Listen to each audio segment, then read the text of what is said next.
There are fewer things in baseball more exciting than watching a triple play. They range from the routine 5-4-3 to the 4-6-5-6-5-3-4 triple play, which the boys in the Bronx turned back in 2013. But there's a new contender on the books. 3 of our favorite things are all coming together. National Hot Dog Month, Ballpark Buns, and the Baseball Hall of Fame. Ballpark Buns, America's favorite bun, is celebrating National Hot Dog Month with the Fame On sweepstakes. The lucky winner will get a VIP experience at the Baseball Hall of Fame in Cooperstown, New York, plus $3,000 for travel. The VIP experience includes behind-the-scenes and after-hours access to an amazing institution that keeps baseball legends alive. And don't forget to keep your summer rolling with Ballpark. Perfect for grilling, tailgating, parties, and more. Ballpark hot dog and hamburger buns deliver fresh taste and outstanding flavor. With 5 varieties of buns and rolls, make Ballpark Buns part of your next meal and watch the crowd go wild. To enter the Fame On sweepstakes, go to ballparkbuns.com/fameon.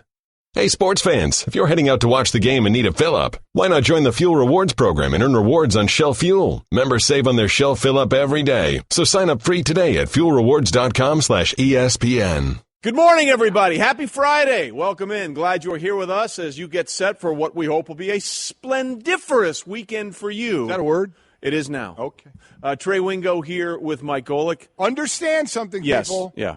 This is not a sneak peek anymore. No. Okay? Sneak peek is done. That's done. We're just doing it again. That's exactly right. By the way, Yeah. it's about 100 degrees in here again. It's hot. Yeah. Give it time. It'll be 40 in a minute.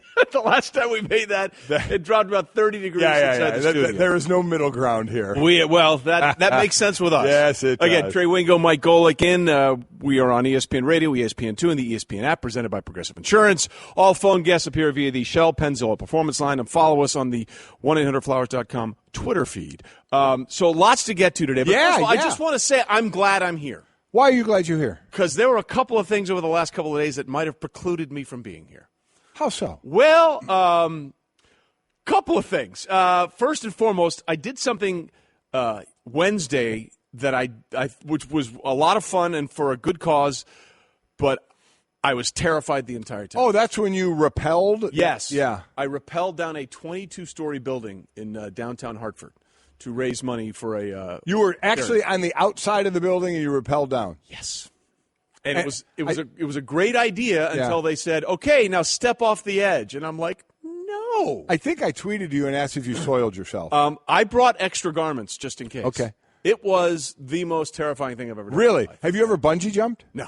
Have you done that? Yes, I have There's done video that. of me finishing. There is video. For those on radio, he's actually doing exactly what you think someone rappelling down a building would be doing. He's rappelling down a building. Just a lot slower. Yeah. But we went through this little training thing. By the way, it's to raise money for Shatterproof, which helps people with opioid addiction. It's a great cause. Oh, that's great. Appreciate everybody donating. But so we go through this little training, and I'm fine. Everybody's excited.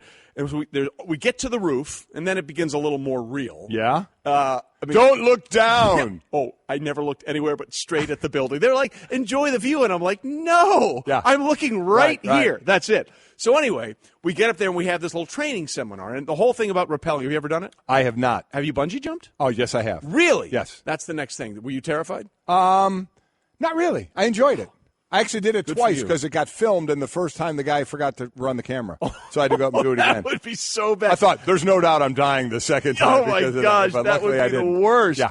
So anyway, they have this it's a little lever that controls you. And you sort of, you're hooked in a million different ways. Right. But this lever is like a brake. I know exactly what you're talking about. Yeah, and you can control how fast or how fast, low, right.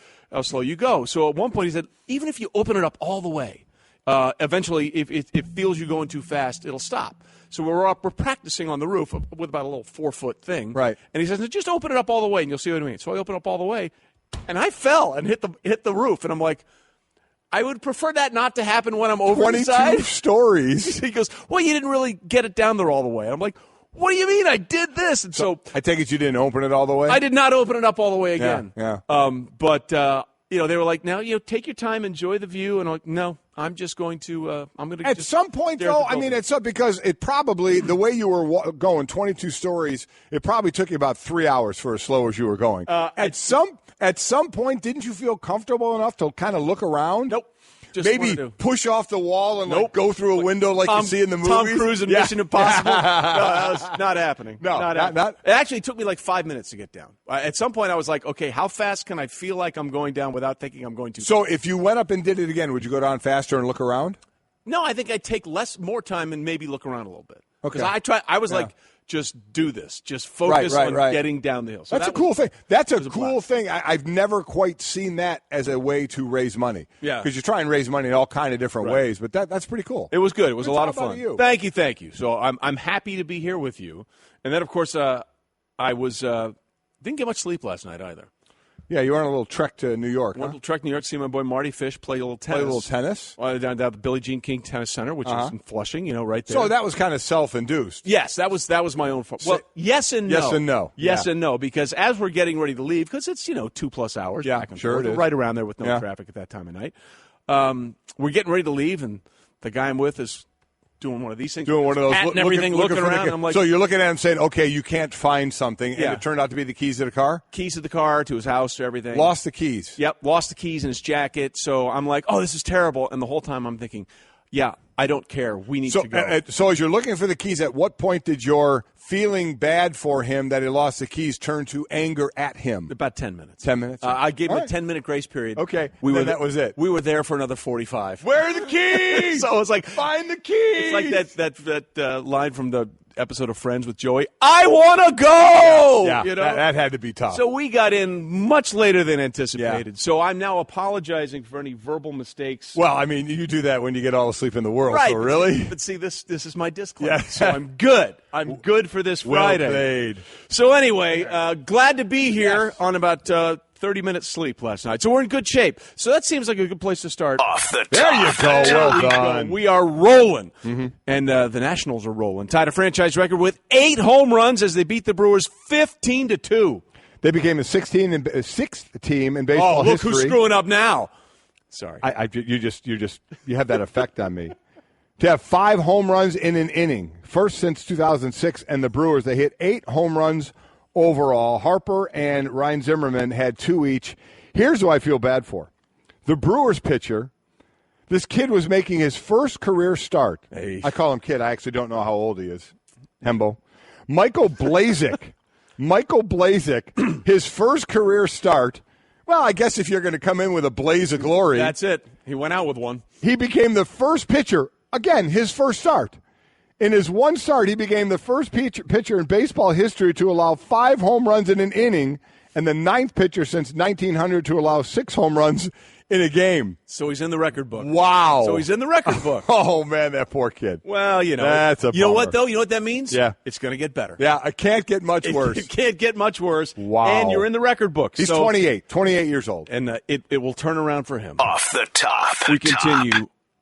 Off the top, SportsCenter is going to have coverage of Giants camp on Friday, where the big story is Odell Beckham Jr., who stated Thursday, he wants to be the highest paid player in football. Yeah, we'll talk about this. We will a lot. He his option was picked up. There's a lot to get to here. Let me just say, he will be the highest paid wide receiver. I think that's a very strong statement, yes. But he will not be the highest paid player. I believe that is also true. In football. He won't get the leap that he would have to make, and then what that would do for other wide receivers. Teams don't want to start going down that road of setting a new mark for wide receivers. It's just not going to happen. But we'll get into the numbers of it and where he is right now.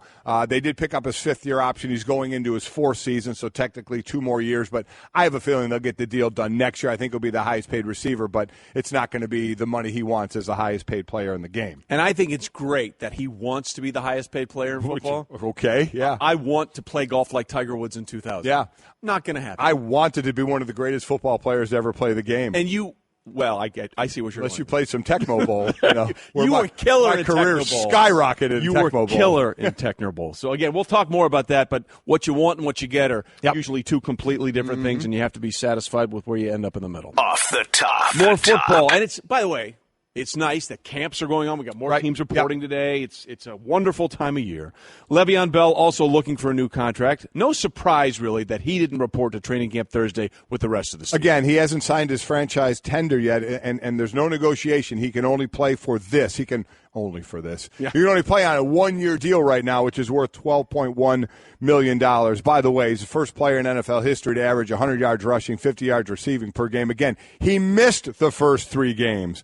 Dude is the best running back, for my money, in the game. He wants to get paid like a number 1 back and a number 2 wide receiver. Remember when Jimmy Graham tried that? Correct. His Twitter handle went against him. Yeah, it was a wide receiver, but he was a tight end. So he's going to get paid a bunch. At what point, I don't know, but he'll set the mark for running backs as well. And quite honestly, I don't think there's anybody, no coach in camp that is really too bummed that Le'Veon Bell is not in camp right now taking any hits. Well, that's it. You were 100% right. At the end of the day, it's better for the Steelers that he's not there right now. It really is. The only other side of that is, sometimes when you miss some camp and you come in, especially a running back, it can have those hamstrings or those quads. Remember, Joey Bosa came in after a holdout last year at hammy, though went on to have a monster year. That's the one thing you do worry about because it's tough to prepare for football if you're not in there getting ready in football shape. But he's been around, I think, even though not forever, long enough to where they're like, we're fine if you can miss a little bit of time. I think that he knows how to get himself in shape, and I think that they're at the end of the day, they have to say what they have to say. But if he's not there, not taking some reps and taking some hits at this point, it's probably better for them in the long run going forward. Absolutely agreed. But it's a fascinating dynamic with him because, with what's going on with Ben, and he says he's on a year-to-year status now, how much do you want to commit to Le'Veon at the running back position, who's been great and has been unbelievable, but at the end of the day, we know that the life expectancy career-wise for running backs is the shortest of what I think any position in football. All right, so we'll see what happens there. Meanwhile, Off the top. Back to baseball. The Yankees win in extra innings. Aaron Judge breaks a tooth in the celebration. Been a tough second half for him. Not hitting a lot of home runs, striking out, and now breaking a tooth in a celebration. They win on a Brett Gardner a walk-off. It's his 3rd career walk-off home run. He has 2 against the Rays. 18th home run this season, the most in any season of his career. Aaron Judge, on the other hand, is, as we said, breaking a tooth, and by the way, if he bats against any all-star pitcher, he's not hitting them, and he's striking out a lot. So a struggle right now in the second half for him, but the Yankees get the win. So clearly, then, with Aaron Judge, it was the home run derby that messed him up. That's what everybody will say. And that's not true. And that's why Stanton went out in the first round, because he is hot as can be in knocking the ball out of the park right now. Smart. I'm going to lose this on purpose because it'll help me in the second half. Of course, we all think that way. Off the top.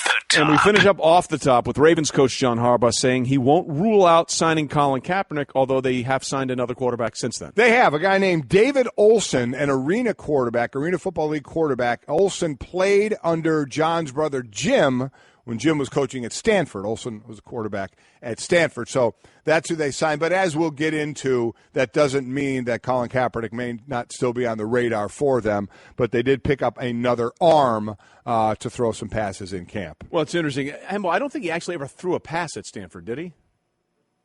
So, I mean, he played, like in the air quote, played, but I'm not sure he actually ever threw a pass. So that's even more than never starting in college, like Matt Castle. Yeah. Matt Castle. Yeah, I'm glad you. That's one of my favorite stats of all time. Matt Castle went from high school, never played or started a game in college, and then went on to got that monster deal by the Chiefs. I think he's still in the league, by the way.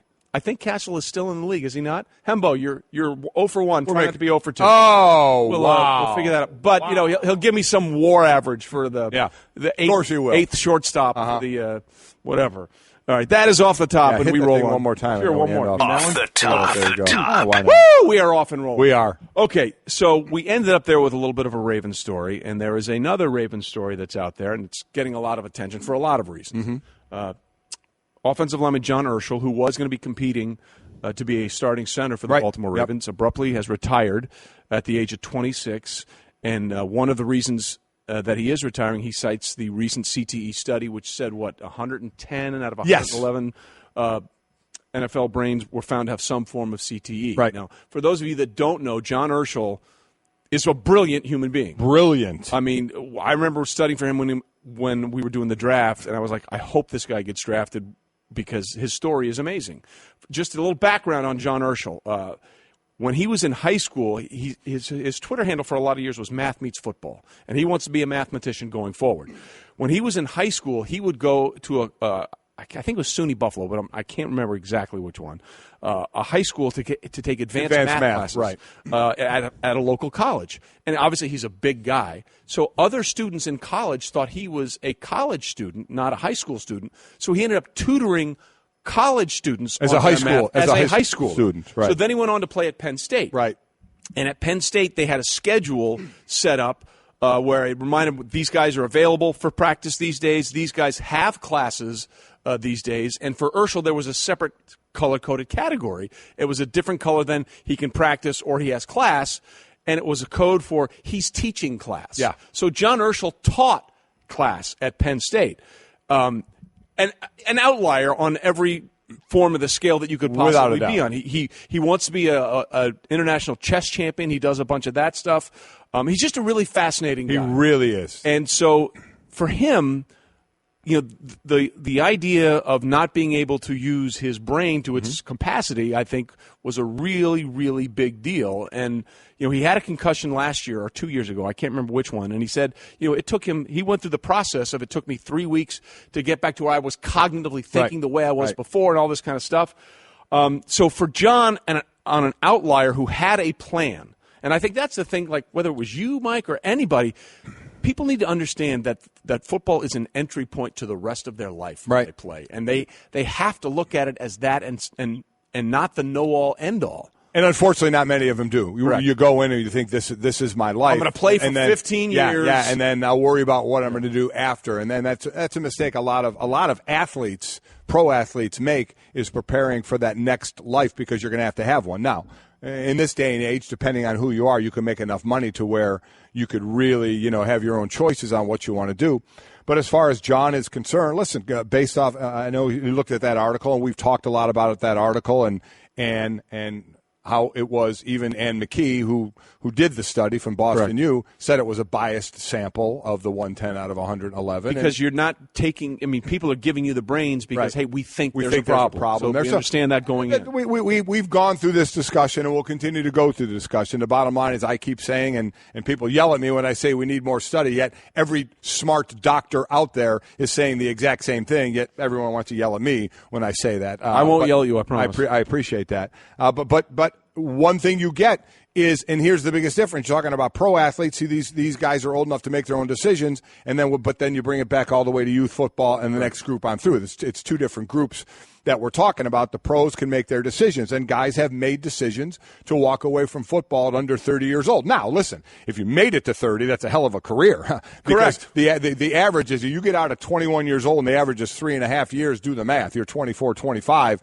and your career is over. John is 26. I believe, yes, and decided to walk away. And we've seen others decide to walk away. We've seen some former players say, I wouldn't play again, or I wouldn't let my kids play. We've seen other former players say, I do it all over again, and I let my kids play. I'm in that category. Someone asked me that after that latest article came out. I said, read the entire article. Read other articles. I said, yes, I would play again. My kids played, and they're old enough to make their decisions, and they said they would play again. So everybody's in a different camp, and that's the thing about it. You can look at everything, take it all in, ingest it, and make your decision on that. John has walked away, but the bottom line about John is to put the focus back on what you said. He is an extraordinary person. If you haven't seen a lot of – the one place you maybe have seen him, he was in the headphones commercial with J.J. Watt. Yes, that was him breaking down on the board. Yeah. Breaking down on the board when Watt was putting the noise-canceling headphones on so he didn't have to hear him. We want to get him in here because I'm going to do this right now. Yes, please. When I was in all in it. When I was in 7th and 8th grade, 6th, 7th, 8th grade, and you were killing it. 5th, 6th, 7th grade, that area there, I was, save for one person, the greatest flashcard race person there was. Here we go. Okay? Yeah. Math flashcards. Yeah. All right? So we would get up, all the guys would be on one side of the room, girls on the other, and you'd go through the guys and go through the girls, and I'd win every time. Every time. Trey, every time. That's because you're good. Okay? That's because you're good. And then the winning guy would go against a winning girl. It was always Debbie Kaufman against me, and she always beat me. So it was the goal. Everyone knows the goal of Kaufman rivalry. A split second every time she would beat me. I couldn't get past it, right? But I can beat John Urschel. Really? I want to take him on in flashcards. Now, I love you. Yeah. And I'm a big believer that you can do almost anything Appreciate you set that your mind very much. to. including the 19 and a half hot dogs that you're going to do in 10 minutes. Not going to do it. Yeah, you're going to do that. Okay. I think I feel much stronger about you doing that than beating John Urschel. It's simple math. I'm not talking about any kind of equations or anything, okay? What do you think is going to make him Now it's less speed. to do simple It's speed. math? You don't think he can't do simple math? 9 times 3, 27. Okay, great. Okay. 9 times 4, 36. 36. There it is. Okay. Yeah. So anything, division, multiplication, minusing. We're going to set this up. Minusing. Plussing. Otherwise known in English as subtraction. Minusing and plussing. Or addition. Along with timesing. I could beat him. All right. I'm challenging you, John Urschel. You come in the studio here, we're going to race in flashcards. I will play you in checkers. It's a good thing. Not chess. It's a good thing that we're not doing an English thing here. It's what? For you, for math. It's better than math. I bet I speak gooder than him. Yeah, minusing. I'm going to minus that from your resume. Mike and Mike presented by Progressive Insurance. Last year, over 3 million drivers switched to Progressive. Call or click today to find out if you could save. And we're not diminishing the idea thing, but of this, but John is an outlier. And yes, he is. There's no way to get around it now that there is a connection between football and CTE. The question then becomes, where is that line? Right. Where can we delineate? And how much does that factor into whoever you are, whether you're a parent or a player, exactly. in your decision to play or not to play? And that's a choice that no one can make but the individual parents and at some point the players when they're on the That's exactly right. And that's where we are, and that's just what information do you go to? That's why I said I feel for the most right now is, listen, these professional athletes can make their own decisions. Correct. Just as John did. But it's the parents of the young, boy or girl that's 8, 9, 10 years old. What do? I read this article that says this. I read this article that says that. As my wife, who is very involved in the youth football, tries to tell them, make a decision out of knowledge. Empower yourself with knowledge, not out of fear. Right. But there is a lot of different knowledge out there to try and look at to make that decision. But eventually, as you said, it is that their decision to make, the parents' decision on younger kids, and obviously a player's decision as he gets older. Well, look, and this is going to we're going to keep seeing this happen. Chris Borland did it a couple of years ago. Megatron retired at a relatively early age. I think he played 9 years. Yeah. One of the best wide receivers. He's going to the Hall of Fame. Mm-hmm. So it's now going to be a factor. And I think the difference is, Mike, from when you played, is that the money is so much bigger that you can say to yourself, how much do I want to keep doing this versus what I can do with the life that I have now because that money is now in my back pocket. Well, your justification. Right. Yeah. So, by the way, John Urschel is the 14th player to retire at age 30 or younger this offseason. There were 20 such players last offseason. And again, that's one of those. It's one of those you can't just say, well, every single one of them was for a one particular reason. Correct. And I want to be clear. You talked about you playing and your kids playing. My son played high school football, and because of his ability to play, he got into a really good institution and played football there for a couple of years. Right. And, when all this was coming on, I asked him, would you do it again? And he said yes. And he said, football is like life. You get out of it what you put into it. No one's going to give you anything. So, it's a personal decision. It's a personal decision, and I'm never going to judge anybody for making that decision one way or the other. But there's a lot more that needs to go into this, and we'll continue to discuss it because it's going to continue to come up. But again, one of the reasons we keep talking about it in football, because football is the most popular sport in America. It's not just a football problem. It happens in hockey. It happens in soccer. Well, that's the thing. It's just associated with football. A lot of different things. Yeah, it happens in a lot of sports. So that's why even in all the sports, I say let's find ways to, whether it's less hitting in practice, different equipment, whatever, instead of just saying, let's get rid of everything and sit around and play video games and become a more obese country. Yeah. So let's find ways to work with what we have as best we can. Last thing on Urschel, again, this is why he's one of my favorite players. Currently a PhD candidate in mathematics at MIT, Massachusetts Institute of Technology. But you're going to nail him in flashcards. I am. My daughter Sydney swam more than a few times at MIT, and I was going to buy a shirt that said I went here, and they wouldn't let me. There you go. Yeah. They wouldn't let you in. Yeah. He's got straight A's there and has released multiple research papers. He's worked on a spectral graph theory, numerical PDEs, matrix algebra, computational finance, mathematical physics, and others. He currently has the fastest, I can't even read this, the fastest eigenslower for minimal Laplacian. He has an eigenslower? He's got an eigenslower. An eigenslower. He's the fastest eigenslower for minimal Laplacian equinators. And I can be on the flashcards. And you're going to kick his butt in flashcards. Because none of that will be on the flashcard. No, none of that will ever be on my screen again, hopefully. No big words. Good thing I didn't need to read that after about 1 hour of sleep. Wow. All right, so there's the Urschel story in its entirety. Well, Greeny, we're halfway through another baseball season, and we're really seeing some players who stand out as winners. Kind of like business travelers who win at business by staying at La Quinta Inns and Suites. That's because you can put your La Quinta Returns loyalty points to work on the spot with instant free nights. Just drive up with no reservation and instantly redeem points for a free night that same night simply by using the La Quinta app. It's like hitting a grand slam. With an app instead of a bat. Well played. Prepare to win at business by learning more about instant free nights and check out the summer rates at lq.com. All right, Mike and Mike rolls on ESPN Radio, ESPN2, and the ESPN app. Again, we're presented by Progressive Insurance. All guests appear via the Shell Pennzoil Performance Line. And don't forget to tweet us at the 1-800-Flowers.com Twitter feed. A couple of those real quickly. You had talked about, it's a cool thing you did, raising money. You rappelled down a 22-story building here in Hartford. So we were asking people out there what's kind of the wildest thing you ever did like that, maybe scariest thing. Yeah.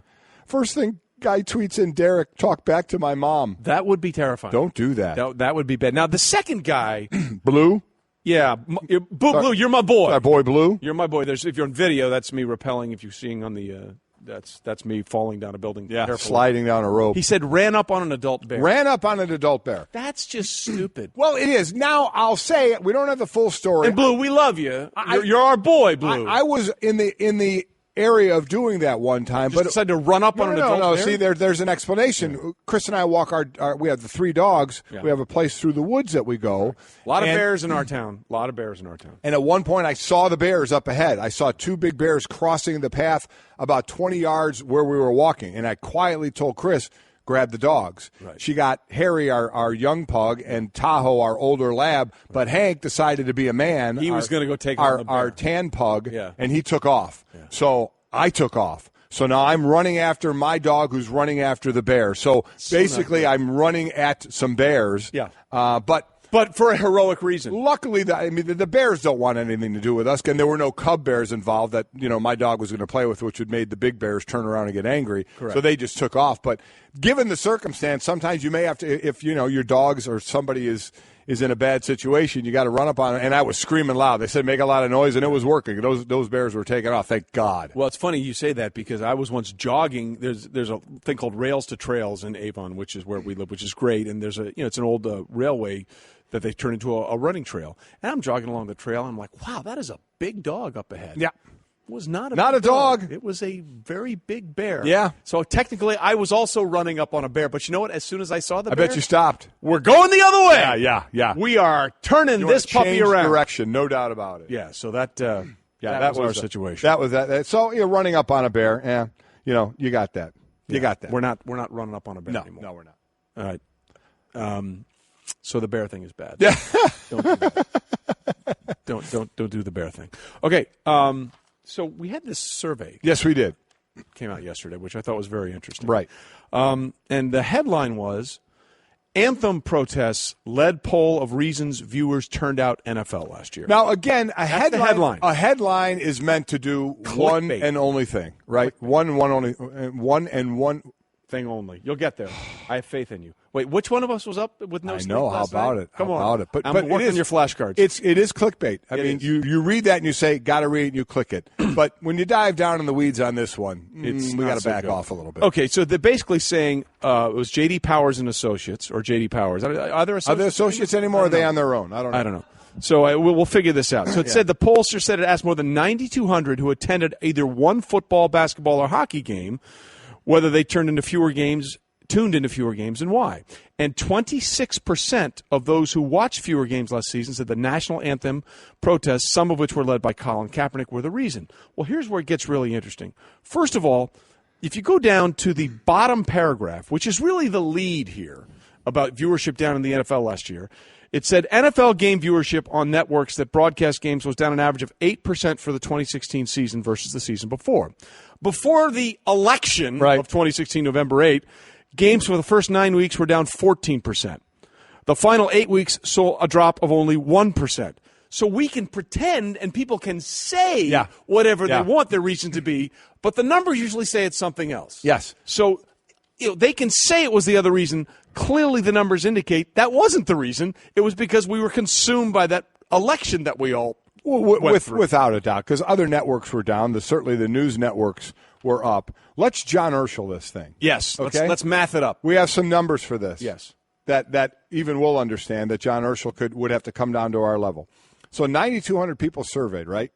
12% said they watched fewer games last season. Correct. 12% of 9,200 is 1,104 people. Correct. Of those people, 26% said it was because of the national anthem. That's 287 people. That's 287 people. So of the 9,200 people surveyed, 287 said they watched less NFL because of the anthem, which equals 3%. Yet, what's the headline again? More people didn't watch games because of the anthem protests. There you go. Yeah. So there's your headline. Click, read, and then go, oh, okay, maybe not. And also in the article, 27% of the people surveyed said they watched more NFL games, more than double the number of people that said they watched less. Yeah. So nothing happens in a vacuum, okay? Nothing happens in a vacuum. Everything requires context. But I was reading this yesterday. We get the emails to prepare for the show. Right. Wow, this is interesting, blah, blah, blah. And then I get to this last paragraph because I'm like, it was definitely the election.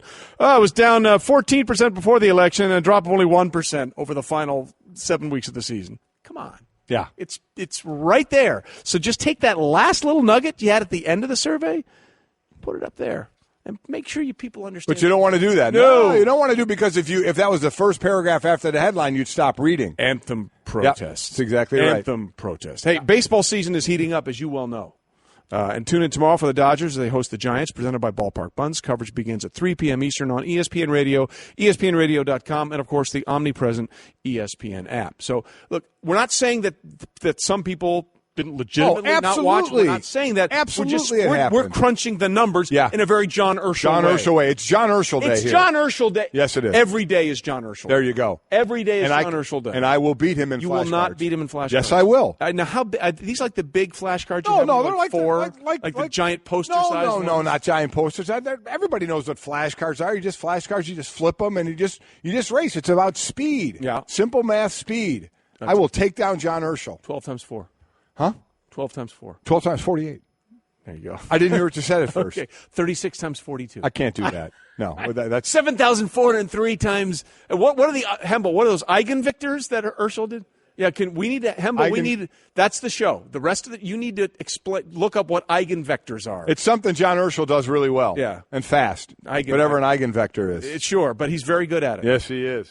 Nobody eigenvectors like John Urschel. I can't eigenvector. I can't even say the word. No. But you're going to beat him in flashcards. I am going to beat him in flashcards. Well, I'm not challenging him in eigenvectors or spectrographs. I'm not sure of many things. Yeah. I'm almost 100% certain you have no chance. I know the odds will be against me. You want to make some money, put it on me because I am a flashcard guru. May the odds always be in your favor. Thank you very much. All right, listen, there's a superstar teammate. Oh, wait. Sorry. Wait, there you go. Get it right. Apologize. There's a superstar teammate that's not talking to any of his teammates or his coaches. Does that mean something's going to happen, or is it just something that we have to talk about? That's next. Mike and Mike. Okay, Kevin, for the grand prize of $1 million, what color is the White House? I know this. 5 seconds. Oh, switching to Geico could save you a bunch of money on car insurance? Okay. Judges? That's true, Kevin. They'll allow it. Congratulations. You're a winner. Woo! Geico, because saving 15% or more on car insurance is always a great answer. We are talking to each other. Yes, we are. We are sitting here having a conversation, right. Sometimes people would say we might be talking at each other, but we are talking with and to each other. Yes, we are. So we are accomplishing something that Kyrie Irving is not able to do right now. Doesn't seem to be. No. Doesn't seem to be. He's not talking to anybody. Nope, not to his teammates. Anybody that's trying to get a hold of him, he has gone radio silent. He has gone dark. So, obviously that came out after we've talked about the idea of him maybe wanting to be traded, and that's Straight Talk Wireless here, brought to you by Straight Talk Wireless. Best phones, best networks, no contracts.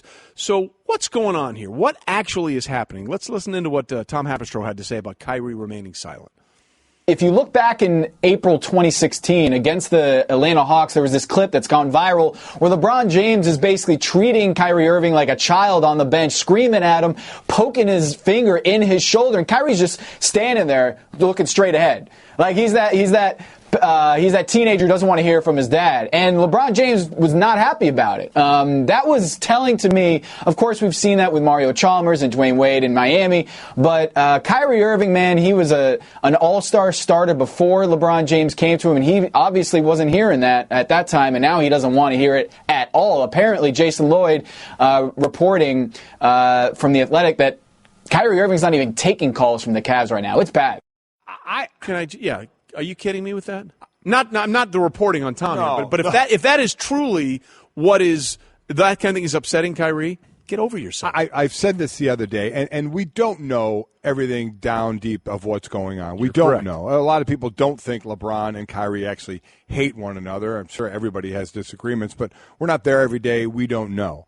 But, you hear reports about this and about that. And if I think it was Hembo that brought it up. We were talking before the show one time. Kyrie is a product of the AAU world, right? Yes. Where you roll the ball out to the best player. We just saw it with that LaMelo and with Zion Williamson, two of the top recruits out there, and the amount of people that showed up there.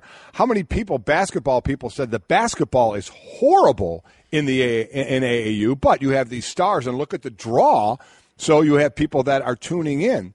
So part of the AAU crowd was so many basketball players just dislike, where Kyrie forever has just been, you do your thing, man. Right. Nobody's yelling at you. You do what you got to do. So if it really is that he doesn't like the fact that he gets berated occasionally, or that his name came up in a trade talk and he thinks he should be in the untradeable mention, then I'm with you. Get over it. Then get that in your contract. But I don't know that. But man, the more you hear about it, you hope that's not it. And I don't want to tag anybody with that. But oh my gosh, if it's just you can't take somebody saying something to you, or your feelings got hurt because your name was put in a trade, that just blows my mind. Well, and then the lack of communication. I've been yelling this all along.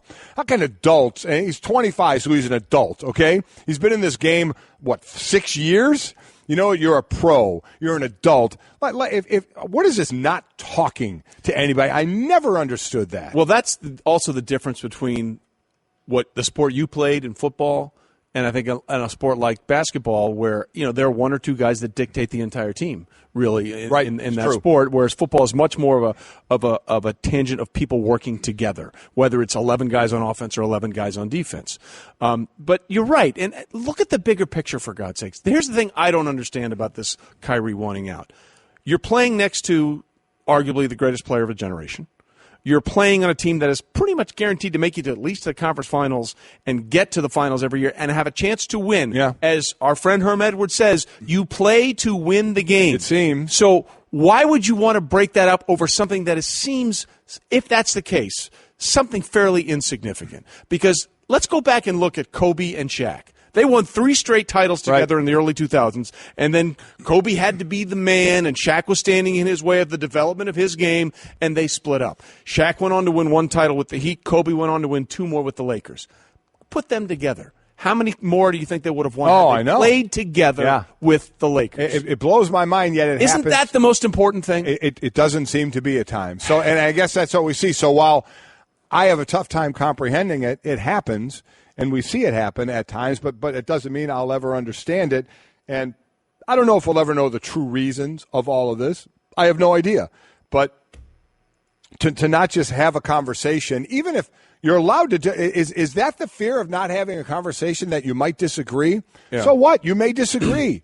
That's the whole beauty of a conversation. Everybody knows where everybody else stands instead of everybody guessing about what everybody's thinking out there. So I don't get it. So now, again, we go by the reports from our insiders because, they have the connections that Kyrie isn't taking any phone calls from anybody, that he's just kind of putting his foot down and saying, this is what I want. And the bottom line is, Kyrie doesn't have a lot of leverage. He has 0 leverage. 2 more years on his deal. He has nothing in his contract about a trade clause or anything like that. So he's got 2 years and then a player option. So unless they're worried about chemistry and don't want to bring that into the mix, where he may not be a professional, I mean, it's What a mess it is. He has about as little as leverage as you can have as a superstar player in the NBA these days. That was Straight Talk Wireless, nationwide coverage on America's largest and most dependable 4G LTE networks. Coming up, we go to games for one reason, to watch the officiating, or at least some think so.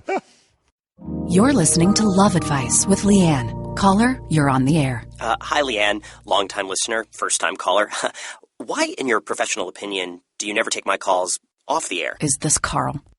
Yep, it's Carl. I mean, we had a few dates. Everything was great. I thought, Well, when you switch to Geico, you could save a lot of money on car insurance. Okay, awesome. You should call them. I will. Geico, because saving 15% or more on car insurance is always a great answer. There are fewer things in baseball more exciting than watching a triple play. They range from the routine 5-4-3 to the 4-6-5-6-5-3-4 triple play, which the boys in the Bronx turned back in 2013. But there's a new contender on the books. 3 of our favorite things are all coming together: National Hot Dog Month, Ballpark Buns, and the Baseball Hall of Fame. Ballpark Buns, America's favorite bun, is celebrating National Hot Dog Month with a Fame On sweepstakes. The lucky winner will get a VIP experience at the Baseball Hall of Fame in Cooperstown, New York, plus $3,000 for travel. The VIP experience includes behind-the-scenes and after-hours access to an amazing institution that keeps baseball legends alive. And don't forget to keep your summer rolling with Ballpark. Perfect for grilling, tailgating, parties, and more. Ballpark hot dog and hamburger buns deliver fresh taste and outstanding flavor. With 5 varieties of buns and rolls, make Ballpark Buns part of your next meal and watch the crowd go wild. To enter the Fame On sweepstakes, go to ballparkbuns.com/fameon. America, it's time for some straight talk. You love your phone. Look at you. You hardly put it down. But you don't love that expensive wireless plan, do you? So what if I told you can keep that phone network and number 2 for a lot less? Well, this is me telling you. It's time to switch to Straight Talk, guys. Bring your own phone and get unlimited plans starting at just $45 a month on America's largest, most dependable 4G LTE networks. Straight Talk Wireless. Only at Walmart. Savings may vary. Please refer always to the latest terms and conditions of service at straighttalk.com. Hour number 2 on a Friday. Glad you're with us. Mike Golick, Trey Wingo here on ESPN Radio, ESPN2, and the ESPN app, presented by Progressive Insurance. All our guests appear via the Shell Pennzoil Performance Line. And, of course, if you want to get in touch with us, hit us at the tweet line at 1-800-Flowers.com Twitter feed. Tweet us up. We're looking forward to it. Glad you're here with us. Hope you're getting ready for a big, fun weekend. More football teams going to camp today, so we'll get a lot of that a little bit later on. The Hasselbecks, the brothers, will join us a little bit later. Jim Trotter will join us. Some of the things we've been talking about already today, though, the retirement of John Urschel, the Ravens offensive lineman, who was one of the most fascinating guys in football. You need to Google him. He's unbelievable. We'll talk about him. You have his credentials really quickly? Well, just some other things besides the fact that he taught math at Penn State while he was playing there. On his resume under current appointments, he's a doctoral candidate at MIT, an adjunct research associate at Penn State, an American football player with the Ravens. Being an NFL player was the 3rd most important thing on his resume. So he's look. The dude's unreal. And you said he wants to be an international chess champion. Yes, he wants to be an international, a grand master. I mean, he'll go to the park and sit down with people and do those multiple games, all that kind of stuff. Right. And you think you can beat him in flashcards? No doubt, I can beat him in flashcards. Again, we're talking simple flashcards. I'm not talking about any theories or anything like that. I think because it was simple was implied. I think that was inferred. I would agree with that, but I think I was very fast in grade school with flashcards. Okay. I was always the top guy. Debbie Kaufman always beat me. She was the top girl, but I think she was otherworldly when she did it. I'm going to say Urschel might be otherworldly as well on this level. Is it? Well, let me put it this way. Here are some of the names of Urschel's publications that he's put out there. Again, he retired at the age of 26. Let's go down the list and each read one of these. Okay, you want to start? No, I don't like that one. Okay, I'll start with that one. One of the things that John Urschel has written. He's published these. Yes. These are actually things. This has actually happened. Okay, John Urschel. How about this paper? On the approximation of Laplacian eigenvalues in graphic desegregation. No idea what that is. None. What about you? What do you got? On the maximal error of spectral approximation of graph bisection. Well, that's easy. What the hell is that? That's just cutting up a frog in class. Oh, I have no idea. How about the next one? A cascadic multigrid algorithm for computing the Fiedler vector of graphic Laplacians. Your serve. There's no way you said that right. No, there's no chance. Spectral bisection of graphs and connectedness. This show is lacking a little connectedness, Holy I think, at this one. smokes. All right, I got this one. I got it. This is another John Urschel paper that he has written.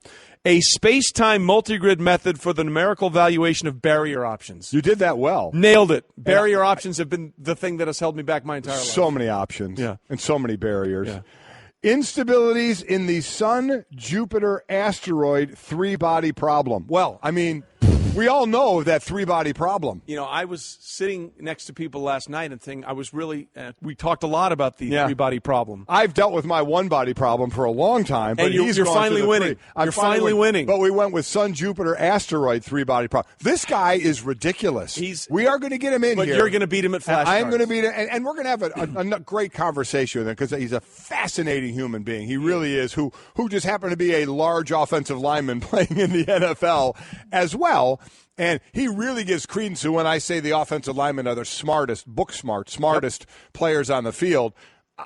You can't name me one that's been smarter than him in the history of the game, quite honestly. And not that I know everybody's degree and their background and such, but I will beat John Urschel in flashcards. No, you won't. I will. It's never going to happen. Okay. And here's my favorite thing about Urschel, and we'll move on. But we're gonna have more fun with Urschel throughout the show. Yeah, we are. Because he's a fascinating it's Urschel dude. Day. There was a game between the Ravens and the Cardinals either last year or the year before, and Urschel came in and as he was coming off the sidelines, he did this on his jersey. If you're listening on radio, you stroke like this on your chest, so you show the ref, "Hey, I'm reporting in as eligible receiver." Exactly, and then they flagged the Ravens for an ineligible receiver, and Urschel was like, really? Of all the players, you think I'm not going to know that I need to do this? Know your personnel. I know who you're dealing with.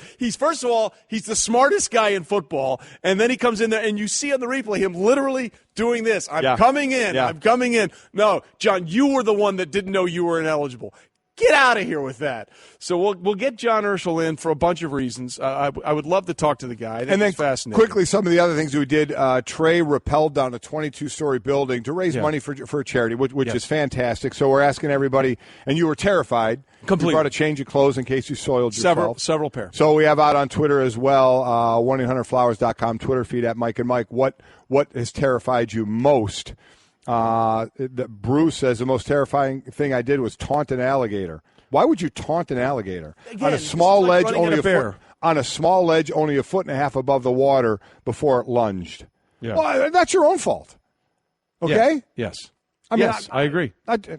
Another guy tried to climb my riding lawnmower up a steep hillside, which was too steep, so the front end flipped over backward. That would be terrifying. Well, that's just a riding lawnmower flipping backward on you. What's under the lawnmower? It's a very blade. sharp blades going round and round. You hope. There's a Twitter feed called the Darwin Awards. Yeah, and they put things out there like this and with little videos of people trying to do stuff like Randy tried to do there. Right. And the caption is always, "This is why women live longer than men." There you go. Exactly right. So Randy, try not to do that. Okay, try not to run on a mower that could flip over and dice you like onions in a salad. You know what would be another award to give out? Yeah. Which ump wants to grab the most attention? Well, that would be one that's hard to give out right now. Smokes. As Mike and Mike is presented by Progressive Insurance, pick up from a range of coverage options with the Name Your Price tool to find a price that works for you. And you're right. We sort of teased this in the last hour. Sometimes you watch a baseball game, and I do believe the umpires think we're there to see that. Yeah, Adrian Beltre. Was it Jerry Davis? Am I getting it right? Two nights ago. The second base umpire that tossed out Beltre. First, he wanted him to move back to the on-deck circle, which nobody stands in the on-deck circle. So Beltre, having a little bit of fun, moved the on-deck circle, and that ref didn't feel like, instead of kind of smiling and say, okay, move it back a little bit, thought he'd be the man, show up the future Hall of Famer, the guy's been in the league for 19 years, and toss him out of the game. Good job, Jer. But Will Little, it seems the home plate umpire in the A's and Blue Jays game, wanted a little more of the spotlight yesterday. In rapid fire, he ejected 3 people in a minute. So started with John Gibbons, who was mouthing off from the dugout. Gibbons is in the dugout, and they're going back and forth a little bit about the Will Little's calling of balls and strike and where his strike zone is. Gibbons is all the way in the dugout. must have said something, or Will Little read his lips or something and tossed Gibbons. So Gibbons came out and got his earful, and he got what he wanted to say out of the way and walked off to the cheers of the crowd. So then the next pitch by Marcus Stroman, looked like it painted the corner, maybe a little bit off, but the ump wasn't giving him anything. So Stroman gets the ball back. Yeah. You see him lip something. He didn't even charge. He was just sort of staring at him. Standing on the mound. The ump tossed him. Russell Martin, the catcher, turned around, looked at Will Little, the umpire, and he got tossed. That's insane. It is a joke, an absolute joke. Why doesn't baseball do anything? Do they just love this too much? It's an embarrassment to your game. What happened there, what happened with Jerry Davis a day ago, was an embarrassment. How do you not try and lock this up a little bit? 3 ejections in a minute. Okay? How many players or fans of that stadium think, boy, I'm hoping we get to see a lot of guys ejected today? I think that's going to make this game fun for me. There's one thing, and I get it. The entertainment of the old manager or ball player and ump, flipping their hats around and spittling on one another and yelling. The old Earl Weaver style. Nobody even yelled here. No. Gibbons got tossed. He was standing in the dugout. Stroman got tossed standing on the mound, and Russell Martin turned around and got tossed. Don't you question me. Unbelievable. I am Will Little. I am the master of this baseball universe, and I will do as I please. It is just amazing how embarrassing. To me, it's an embarrassment. I don't of these guys wanting the spotlight and don't want you to mouth one thing at them or act like they're disrespectful. It's a joke. And look, we get it. We're not hearing the audio. Let's put that out. We're not hearing what was said, and there are certain phrases you cannot say that will cross a line. But, Russell Martin just turned around. He turned around and said, why did you eject my pitcher, basically? Put his arms out, and again, maybe all of a sudden if we hear they MF'd him or something, then there are certain things you cannot do. But it certainly didn't seem like it there. Our resident baseball expert, Hembo, you saw that. What did you think? Of course, you can toss the manager for arguing balls and strikes from the dugout, of course, but the pitcher and the catcher in that situation, he had a quick hook. I totally agree with you here, but generally, I do like a good ump show. Well, now, okay, when you say you like a good ump show, what exactly? Are you going to watch a game just to see what the umps do, or do you like the occasional one that spins out of control like Little just did? Those are two different things. The dynamic between the umpire, manager, player is something that baseball considers charming, and I think that's why, to Golik's point, they don't do much about it because it's kind of a unique aspect of the game that no other Did you sport think really that was has. charming? And the last this one, no. Yeah, the last two instances lacked charm because I know what you're saying. There's nothing like a good face-to-face and then the manager kicking dirt on home plate or picking up a base and taking it off. I get it. That's fine. I get it. But to your point, and to somewhat to Hembo's point, because, the face-to-face, there was no face-to-face. Nothing. There wasn't any of that. Did you smell my air? You're out of here. Yeah, you're out of here. You're gone. Are you penetrating my orb of my personal space? Did you look at me? How dare you think things in my direction? Russell Martin, did you turn around and put your arms out in some sort of fashion toward me? Yeah. This is so far beyond anything that makes unless we can get audio of every FB word you could possibly say that is streaming out of his mouth. B word? There's a few of them. Okay. There's a few of them. All right. I could go down the list, but I think we want to keep this a family show. Probably the better thing to do. I like what Hembo was saying, what you were saying. Yeah, if there's you stink. I think you stink. Right. Or one of the great lines, hey, can you eject me for what I'm thinking now? Well, I think you stink. You know that's fine. Yeah. There was nothing anywhere near this. It was nuts. I said for years the baseball umps, to me, are just looking for the spotlight so much. I really think that's – and I think that was an embarrassment yesterday. And I haven't heard any – I don't believe Baseball Tonight was on last night, so I haven't heard any baseball people like to hear, again – these unwritten rules. Their sport. The unwritten rules. They should write them down. Like to know kind of what the thought process of it was. But to me, I thought it was embarrassing. I don't disagree with you. Okay, again, 3 ejections in about a minute. Yeah. I think we can all agree probably not the best way. Quick hook. All right, so we're hooking off that right now. We're moving on. It is time for a little something we like to call over-under. Over-under. Brought to you by La Quinta. Book at LQ.com and win a business. You ready? I am ready. This is the Hembo show, by the way. It certainly is. You get one of these every 3 weeks. So that's fair. It's congratulations. Way too much airtime. All right, Hembo, you ready? Start us off. Here we go. Over under 0.5, the number of games that Joe Flacco misses during the regular season. So Joe Flacco hurt his back weightlifting, and he's going to miss at least a week of camp. There's really no need to rush him back, and we really don't know the extent of the back injury. You know, I don't know if I've heard the word disc or anything like that. Again, you can, if you lift long enough or do something, you know, that many times, occasionally that happens. I certainly have hurt my back lifting, but heals up, you're fine. I hurt my back watching you lift once. See, there you go. There it is. So does he miss a game? I don't think it would be related to the back thing. The question then becomes, does he just manage to go through the season unscathed? Yeah. I am pocket guy, doesn't take off a whole lot. So I'm going to say I'm going to take the under. I think he plays the whole regular season. Well, he's played 16 games in 8 of the 9 seasons he's been in the league. Yeah, he has. So on one sense, you can say that's his trend. On the other hand, as we tend to get older, unless you're Tom Brady, you tend to break down a little bit. Exactly right. By the way, Tom Brady is turning 40. It's amazing. Next week. Yeah. We did some numbers. We're actually doing a piece for SportsCenter NFL Live. The numbers are staggering what he did in the 30s and how long he can actually continue this. We're really in uncharted territory. That's a separate issue entirely. But I agree with you. I'm going to go with under. I think he's going to play the entire season. I think he's going to play the entire season. In fact, I remember there was one game a couple years ago. He actually tore his ACL on the last series and stayed in to finish the game with a torn ACL. So I'm going to go. We're both Joe going Flacco on. will stay because, again, to the point about the back, you hear back injury, you think, ooh, not good. But it's weight related, which is muscle related, unless there's a disc. Unless there's something else, not like the Mike Williams situation, the rookie receiver. Or J.J. Watt, who had to miss last year with all the back issues he's had. So those are two different things. All right, Hembo, we both went under. What's next? Our next number is 500, number of rush yards for Cam Newton this season. All right, Cam's averaged 594 yards rushing per season in the NFL. Ron Rivera, as head coach, has said we'd like to not have him in that many rushing situations. Cam has said, hey, I'm still doing my thing and running the ball. And quite honestly, he should. I don't know if you want to do it too, but, you know, the art of sliding and or getting out of bounds as well. Wow. Where are you going on that? You totally passed. You set it up. I want to hear your reasoning. Okay, I'm going to go under. Okay. But it's only if Cam wants it to be. I mean, they can say they're going to change the offense. They can say they can do all this. They're going to get Christian McCaffrey to help move the chains. All that stuff, that's fine, but Cam has to want to do it. And I think they're going to try and convince him to do it this year. I'm going to say under. I think I'm going to go under as well, and I think one of the names you mentioned, Christian McCaffrey, I think is going to be a great little dump-off guy. Yeah. You know what I mean? He's going to be able to take the – because this has been that running back team running and then Cam obviously running as well.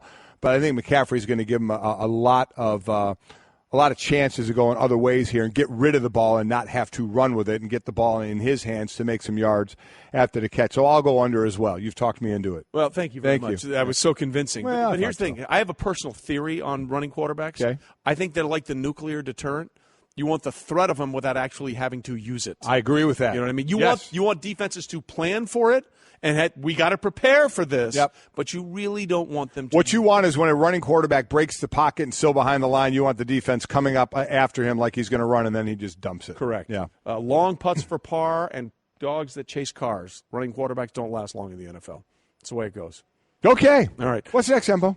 Next over-under is $50 million, the number of guaranteed dollars in Odell Beckham Jr.'s next contract. And again, for perspective, Julio Jones got $47 million in 2015 guaranteed. I absolutely think it'll be over that or right at that. I think he'll be the highest paid wide receiver. He will beat out Julio Jones $47 million. I think it'll get to 50 or over. I think he'll be that guy. What he's done his few years in the league has been incredible. So I think he'll get there. He wants to be the highest paid player in the league. That's not going to happen. No. But he will be the highest paid wide receiver, and I do think he hits the $50 million guaranteed mark. I think he may get 55 or more. Yeah. So you go over. I think way over. I think I'm going to go north of that simply because of everybody. I mean, Odell Beckham Jr., outside of maybe J.J. Watt and a couple of other players that are non-quarterbacks, has reached that star level as a wide receiver. I mean, Julio Jones is a star, don't get me wrong. Yes, he is. But he is not a, air quote, star. Right. The same way that Odell Beckham Jr. is. Media off the field star. Exactly right. Julio's a little more quiet, he is. a little more subdued, except when he loses $150,000 earrings while jet skiing. There you Hashtag go. take them out. Mm-hmm.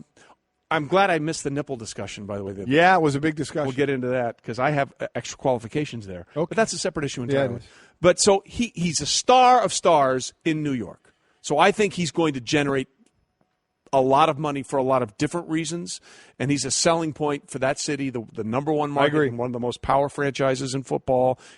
I think he's going to eclipse that one fairly easily. All right, let's try and fly through these last ones here. What do you got, Hembo? August 11th, the day that Le'Veon Bell reports to Steelers camp. That's the first preseason game for the Steelers. I'll go over that. If he could get back and get in there by the third game and play, that's a game when the starters play the most. I think everybody will be happy with that. So I'll go over and say he stays out a little bit longer. I will go over as well because there's absolutely no reason for him to be there for the first preseason game. I mean, I know coaches will listen to that and say, "Oh," but deep down they know. They know, and they're not. He would play 3 snaps in the first exactly preseason game. Right. So don't need him playing. Don't need him there. What's next, Hembo? Next over-under is 1. The number of Super Bowls Aaron Rodgers will win the remainder of his career. Playoffs 8 straight years. They're there. I think but only him and the Patriots have done that 8 straight years. Yeah, they just can't seem to close the door to do that Super Bowl thing. To get him another one. I'll go over. I think I'll get another one. I think he'll get another one. I think he will too, and I'll go over for. Over under is one more. One more. I'm not going to go over. I'm going to give him the one. One more. Can I push? Can I push on that one? I'm going to push. Oh, I'm going to push as well. That's what I was thinking. One. I'm not going over one. I'll push on that one for a couple of reasons. I do believe he's going to outlast Tom Brady. I do believe that, even though Brady is doing things that no one's ever done before. Brady's got a couple years left. Aaron has more than that. And I think he's got more time. And I think that the Packers, despite the gruntledness, if you will, by some of the Packers fans about their inability to get there, they're a good team. Ted Thompson has done a good job putting a team in place. Look, man, they got beat up at the end of last year. That's what happens. I hate this time of year when people say, who's going to be your surprise playoff team? Who's going to be in the Super Bowl? Well, who's healthy? Yeah, because going into that game against Atlanta, the Packers were beat to mush. They were. And the Falcons were a healthier team. I'm not saying that's the only reason, but that's the reason it wasn't really a game. And while I think the Falcons are a really good team and they may get back there again, I don't think there's the dominant team in the NFC like the Patriots are in the AFC. Correct. What do you got, Hembo? Next over-under is 1.5. The number of people that think the Jets can win the Super Bowl. In the world. There's a number of people in the world. There's already people in the world. And that's their own player, Leonard Williams, says he think it's definitely realistic. I love Leonard, but I'm it's go not realistic. I know there's some crazy fans out there, but you're going to be really crazy to so wait, say that right so let me get this straight. So I just want to make sure your position is the only person in the planet. How many people on the planet John Urschel would know without a flashcard? Billions. Yeah. So of all the billions of people on Earth, you are going with Leonard Williams is the only one. Yeah. The only one. If you had to put money that mattered to you on it. No, that's not part of the equation. Yeah. It's the number of people in the world. Then it'll be over because there's some crazy people out there. Thank you. I needed to bring you back. I know. I needed to save you from yourself. It'll be over. Okay, so that will be over. I agree. It's got to be over by 4. Yeah, at least 4. 4 out of the billions of not people. Not going over a handful. All right, let's get the last one. Finish it up. The last one is 39, the age that you started feeling old. 39. When we started feeling old, or Tom Brady? Okay, when you. Oh, I didn't. I felt good. You know when it hit me 50s. Yeah. When I hit 50, and we're both in them. Yeah. I really started feeling more effects. Now I feel really good now. I've dropped some weight and I feel great. I had the stem cell a couple of times and feel really good about where I am. Yeah. But when I hit 50, I started feeling things a lot more. I actually feel pretty good right now. I feel like, but see, there's a sliding scale for me because I never was an elite level athlete like you. No, you were not. So what I'm doing now is what I was doing back then. The curve has just come back to me. That's true. You're right. So You're exactly right. See, it's what I said. Yeah. Stretch it out. Yeah. Be good later in life. Eventually it'll get back to you. Be good later in life. Kind of like your clothing style. Correct. Eventually it'll come back. Little mint today. Little rock solid mint fleece pullover. Very nice. Whatever. So by the hook there is that Brady is going to be 40 next week. Right. And we got some numbers. We can talk about this. It's really fascinating because no one has ever done in their 30s what Brady has done. And the question then becomes, at 39, he was 28-2 in the 12 games that he played, touchdowns to interceptions. Can he really keep doing it? Can he keep doing it? Because history says no one has ever done it. Right, and I think he can for a couple more years. Done it. Yep. So we'll see what happens going forward. We'll talk about that later on. And Jim Trotter, by the way, has one of the greatest golf hats of all time. We need to ask him about that when he comes in here. Well, Greeny, we're halfway through another baseball season, and we're really seeing some players who stand out as winners. Kind of like business travelers who win at business by staying at La Quinta Inns and Suites. That's because you can put your La Quinta Returns loyalty points to work on the spot with instant free nights. Just drive up with no reservation and instantly redeem points for a free night that same night simply by using the La Quinta app. It's like hitting a grand slam. With an app instead of a bat. Well played. Prepare to win at business by learning more about instant free nights and check out the summer rates at lq.com.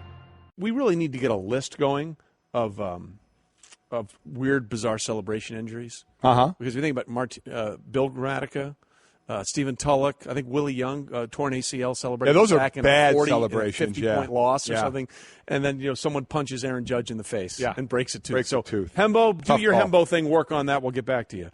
We continue this morning, and ladies and gentlemen, can we bring him in now?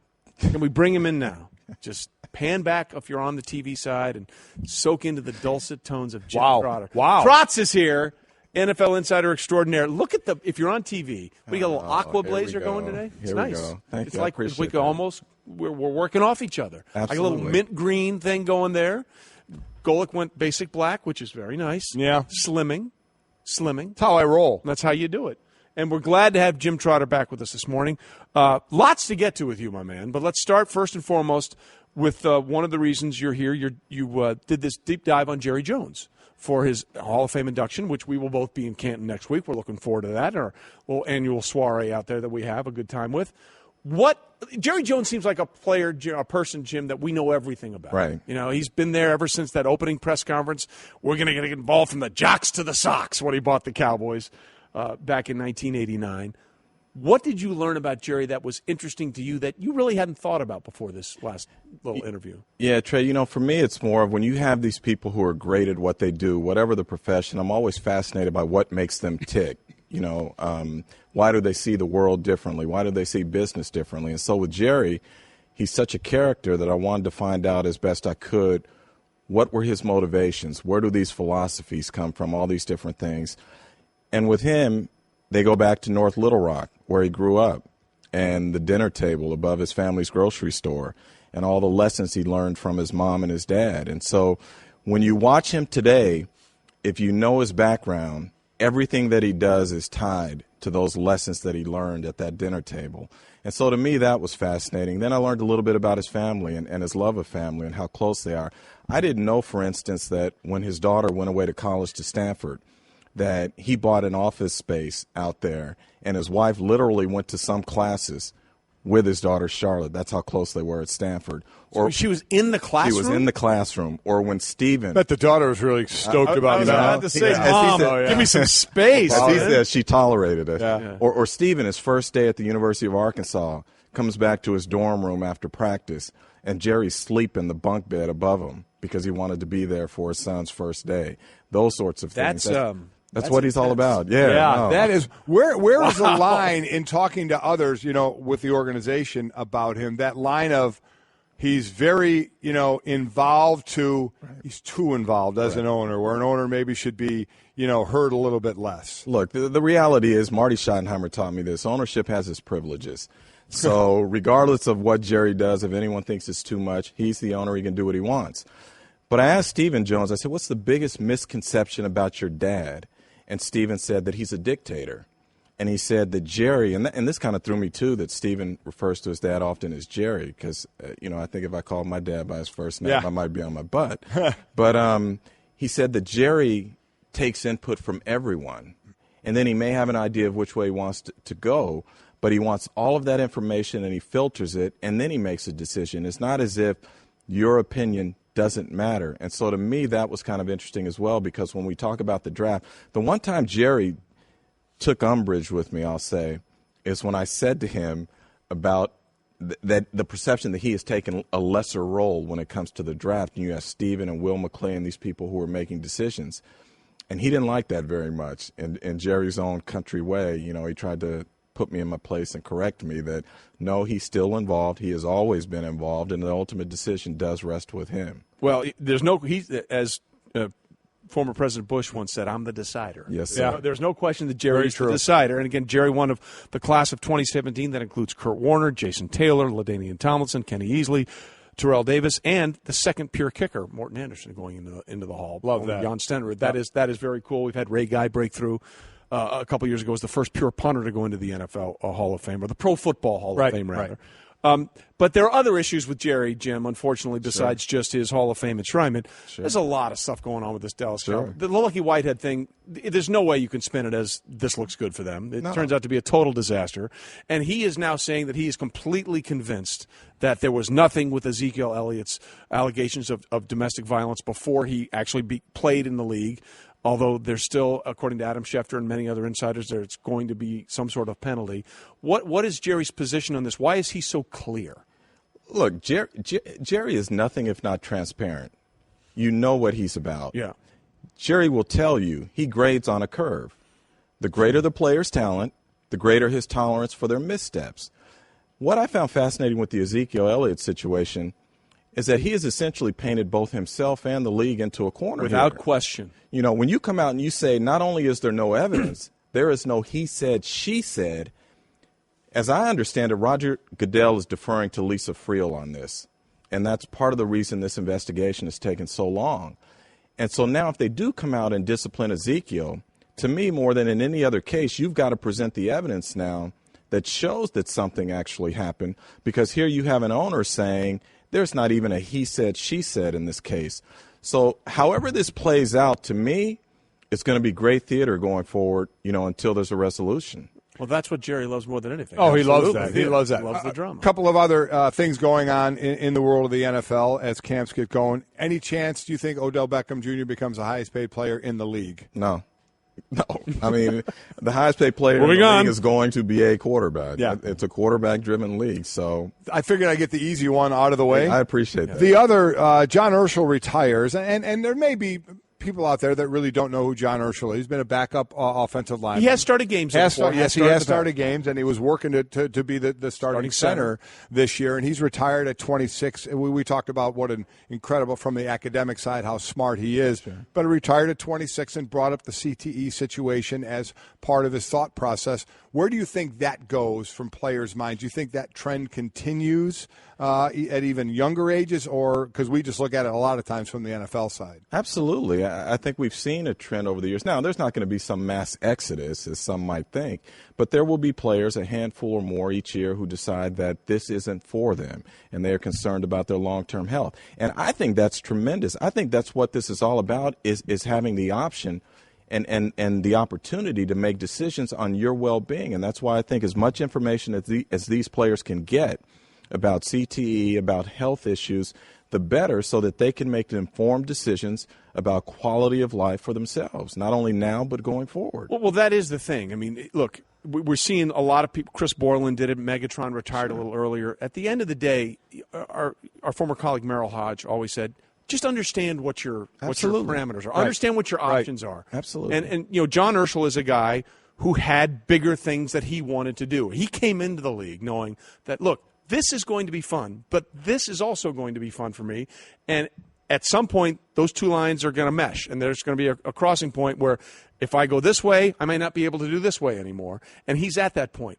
But we do have to sort of deal with the reality that this is something that many generations of players, and Mike, your generation, never really thought about. And this is something else that players now are thinking about more actively and proactively, which I think the NFLPA has done a really good job with. And not only for themselves, but their children.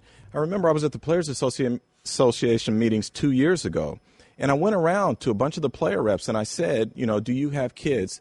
And if you do, will you allow them to play contact football?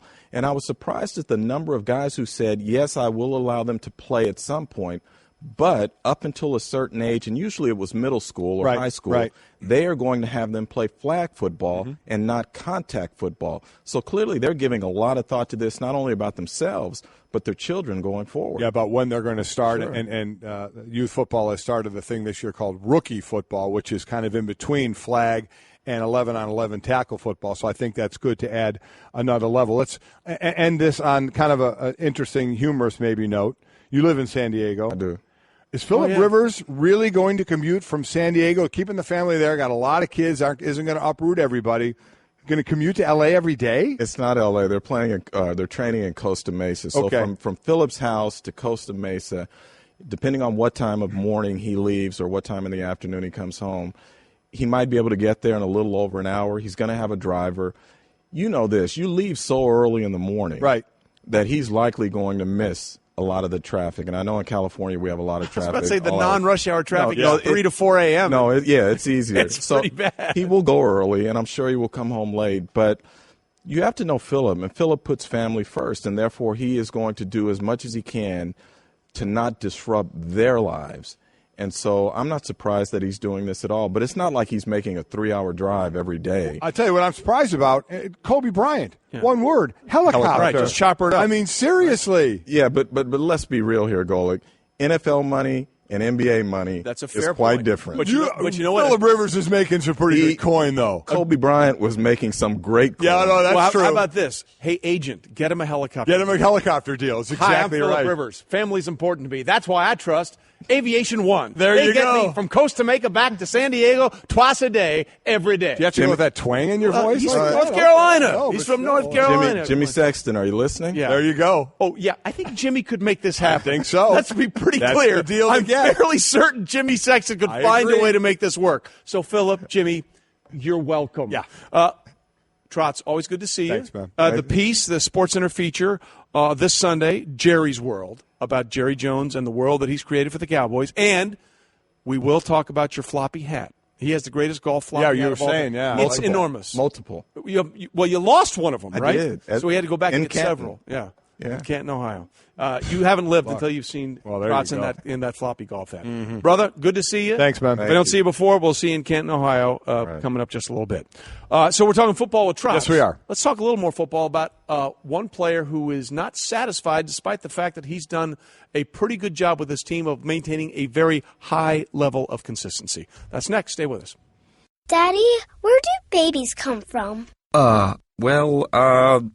Mommy went to the store. Oh, well, you see, there's a mommy and a daddy, right? Right. And see, when they call Geico, they could save a bunch of money on car insurance. Oh, really? And that makes them happy? Yes, that makes them very happy. That's good. Yeah. Well, I'm glad we could have this talk, Sunshine. Geico, because saving 15% or more on car insurance is always a great answer. Mike and Mike on ESPN Radio, ESPN2, and the ESPN app. Glad you're here with us. We're presented by Progressive Insurance. Guests appear via the Shell Pennzoil Performance Line. And reminding you, if you want to get in touch with us, tweet us at Mike and Mike through the 1-800-Flowers.com Twitter feed. Nothing makes a summer birthday or anniversary more magical than 1-800-Flowers.com. Mm-hmm. Right now, when you order a dozen multicolored roses for only $29.99, you get another dozen absolutely free. Go to 1-800-Flowers.com/ESPN. So we've been asking people about that, and some of the tweets have been coming in on that, and you read some of those. You just heard Aaron Rodgers there. I did. And Aaron Rodgers basically was responding to the idea that some Packer fans are upset that they've only been to one Super Bowl in the Aaron Rodgers era and have won that Super Bowl. They feel like they should have won more. Right. Put things in perspective, the Packers and the Patriots are the only two teams that have gone to the playoffs 8 straight years. But obviously the Patriots have been to more Super Bowls, and the Patriots have won more Super Bowls. And the question sort of out there, have the Packers done enough? Have the Packers done enough in the Aaron Rodgers era to give them another opportunity to win another Super Bowl? And Aaron said, I disagree with that premise. I think this team is doing everything we can. Listen, you're getting to the playoffs, you have a chance. They always say get to the playoffs, you have a shot. And at some point you got to put it on the guys in the room. Right. I understand you want to have the talent and such, but you're getting the playoffs, so you have a chance. It's a single game elimination. It's not a series. So I'm with Aaron. When push comes to shove, I am putting it on the players on the field. More on coaches and management. It's the guys on the field executing. You can talk about coaches and game plans. Bottom line is, you've beat the guy across from you. If you can execute, you'd over a period of 60 minutes, you should be able to win a game. And they haven't been able to do that enough. And to me, a lot of it's been lack of running game at times. I think they have been hampered by a lack of running game, by defense, for sure, over the years. But, you got guys on the field. As I said, you're getting into the playoffs and you're not getting it done. Would you like to get that big acquisition every now and then. Which is the one thing that Ted Thompson as a GM really doesn't do. Now, they got Martellus Bennett. They did get Martellus Bennett. Really interesting this year. You lost T.J. Lang. You pick up Jari Evans, but I think Jari Evans is really kind of at the end of his career there. But Martellus Bennett, we'll see how that can help. I think they need to get that running game. The defense does need to improve, but they're in the upper echelon of the NFC, no doubt about that. But to your point about being the players on the field, there's an old saying that a colleague of ours used to say, coaches have all the power but no control. Okay? In the NFC Championship game a few years ago against the Seahawks, all they had to do was deal with an onside kick, and they would win that game and go to another Super Bowl, beating Seattle in Seattle. And, of course, the backup tight end whose responsibility was to block so Jordy Nelson could recover it, instead went up and tried to make a play on the ball. That allowed Seattle to come back and have a chance to win, which they went on to win in overtime.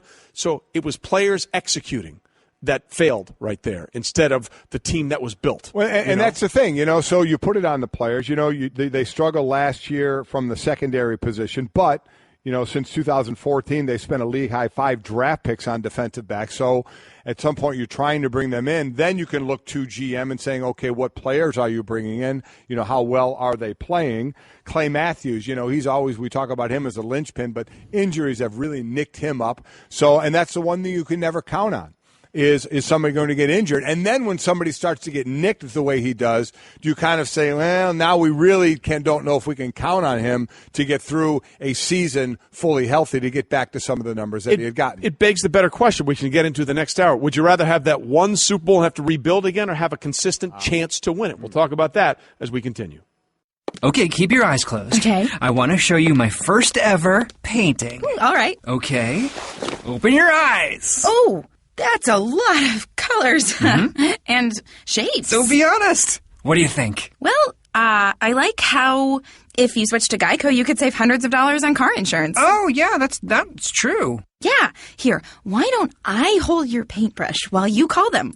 Geico, because saving 15% or more on car insurance is always a great answer.